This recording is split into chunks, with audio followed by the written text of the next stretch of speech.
Okay, so section 3 of chapter 8 is where we get back into proving triangles this time are similar instead of congruent, but it's going to have a lot of the same feel to what we were doing before when we were proving triangles congruent. Okay, so very similar, ha ha ha, to what we were doing. So we need to know some postulates and theorems about all the different ways that we can prove triangles similar. So the first one is the AAA postulate, or AAA. That says that if you know that all the angles of one triangle are congruent to all the corresponding angles of a second triangle, then you would know that the two triangles are similar. So that's great. Just prove that all the three pairs of corresponding angles are congruent. You've got a similar pair of triangles. However, we don't actually need to go that far. There's Theorem 62, which says you actually only need to prove two pair of corresponding angles are congruent in order to prove similar triangles. What's happening is that you have the implied no choice theorem, if you recall that from chapter 7, that says that if two pair of angles are congruent, you have no choice but to say that the third pair are congruent. So really, Theorem 62, the AA postulate, is probably the most common way of proving triangles similar. Okay, this is what you're going to be doing anytime you have a two-column proof and you need to prove triangles similar. This is the postulate you're going to be using.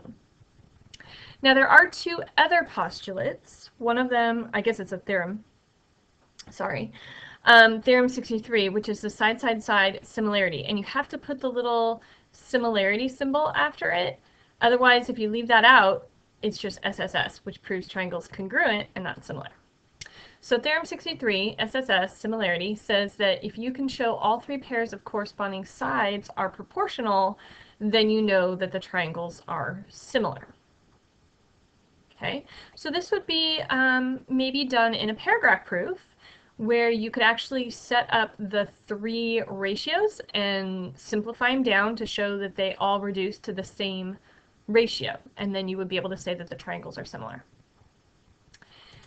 And then the last method, Theorem 64, which is side angle side similarity. Once again, don't forget the little symbol. It says that if you have two pair of corresponding sides proportional, and then the corresponding angles in between those are congruent, that means that your two triangles are similar. So these two pairs of sides being proportional and that angle in between being congruent would make your similar triangles. So once again, Theorem 64 you would also probably do in a paragraph proof because you'd have to show some math. You would have to set up your two ratios and show that they reduce to the same thing to show that they are proportional. Okay, so Theorem 63 and Theorem 64 probably not going to use very often, but remember Theorem 62, the AA, that's the one we're going to use probably the majority of the time. So let's see an example of that. Oh, yes. When naming your two triangles that are similar, the vertices have to match up, just like when you were proving triangles congruent. Okay, here we go. We have TVPX is a trapezoid, and they tell us that the bases are TV and XP. And they are asking us to prove that triangle TVY and triangle PXY are similar, not congruent, but similar. You can definitely tell one is smaller than the other, so they're not going to be congruent. Okay, so the only thing that they've given us is that we have a trapezoid and we know which are the two bases. So from a trapezoid, hopefully you guys remember that the bases are parallel in a trapezoid. So we're going to go ahead and say that TV and XP are parallel. There we go. Okay, so that's all we've got so far. But if you remember from chapter 5, when you have parallel segments and a transversal, that you have alternate interior angles that are going to be congruent. So I can go ahead and say that angle TVY, so this angle, is congruent to angle YXP. And this is also, TP is considered a transversal. So I would know that this angle right here is congruent to that angle over here. So I can do that all in one step to say that I have parallel lines implying alternate interior angles congruent.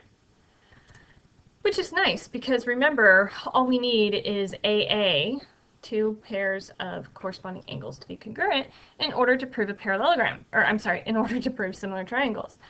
So at this point, we are ready to say that the two triangles are similar by AA. And that's it. Now, you may be wondering why we didn't use the vertical angles, because there are vertical angles right here. And we could have included that and then proved it by AAA, but that would be an extra step, right? And another method, you could have just used one pair of alternate interior angles and then also used the vertical angles to get your two pair instead of using this angle and that angle as well. So there's a lot of different variations, but ultimately your goal is to get two pair of corresponding angles to be congruent in order to prove your similar triangles. Okay? That's all, folks.